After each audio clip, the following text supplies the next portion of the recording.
భారత్ పాకిస్తాన్ మధ్య ఉద్రిక్త పరిస్థితుల సమయంలో చైనాపై అమెరికా ఫోకస్ చేసింది. చైనా సీక్రెట్స్ తెలుసుకునే పనిలో పడింది. ఇప్పటికే చైనాపై అధిక ట్యాక్స్ వేసి నడ్డి విరిచింది. తాజాగా అక్కడ అణిచివేతకు గురవుతున్న ప్రభుత్వ ఉద్యోగులను లక్ష్యంగా చేసుకుని అమెరికా నిఘా సంస్థ సెంట్రల్ ఇంటెలిజెన్స్ ఏజెన్సీ సంచలన చర్య చేపట్టింది.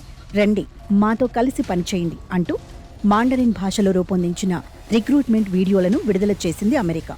సైనిక, వ్యూహాత్మక పరంగా చైనాను తమ ప్రధాన విరోధిగా భావిస్తున్న అమెరికా బీజింగ్ నుంచి ఎదురవుతున్న గూఢచర్య ముప్పును తిప్పికొట్టడంతో పాటు ఆ దేశంపై మరింత నిఘా పెట్టేందుకు ఈ నియామక ప్రక్రియను చేపట్టినట్లు తెలుస్తోంది. చైనా అధికారుల నుంచి కీలక రహస్యాలను సేకరించడమే ఈ వీడియోల లక్ష్యమని CIA డైరెక్టర్ జాన్ రాట్లిఫ్ తెలిపారు. నిఘా వ్యవస్థలో మానవ వనరులను పెంచుకోవడంతో పాటు చైనాపై మరింత దృష్టి సారించాల్సిన అవసరం ఉందని, ఆర్థికంగా, సైనిక పరంగా, సాంకేతికంగా ప్రపంచంపై పెత్తనం చెలాయించాలని చైనా ప్రయత్నిస్తోందని అన్నారు. చైనా నుంచి తమకు గూఢచర్య ముప్పు ఉందని, దాన్ని ఎదుర్కోవడానికే ఈ వీడియోలు విడుదల చేశామని CIA డైరెక్టర్ జాన్ రాట్లిఫ్ తెలిపారు.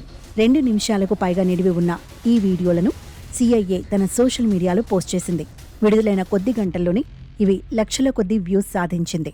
జిన్పింగ్ చేపట్టిన అవినీతి వ్యతిరేక ఉద్యమం నేపథ్యంలో ఒక నిజాయితీపరుడైన కమ్యూనిస్టు పార్టీ నాయకుడు ఎదుర్కొనే అంతర్గత ఒత్తిళ్లను, సంఘర్షణను సినిమాటిక్గా చిత్రీకరించారు.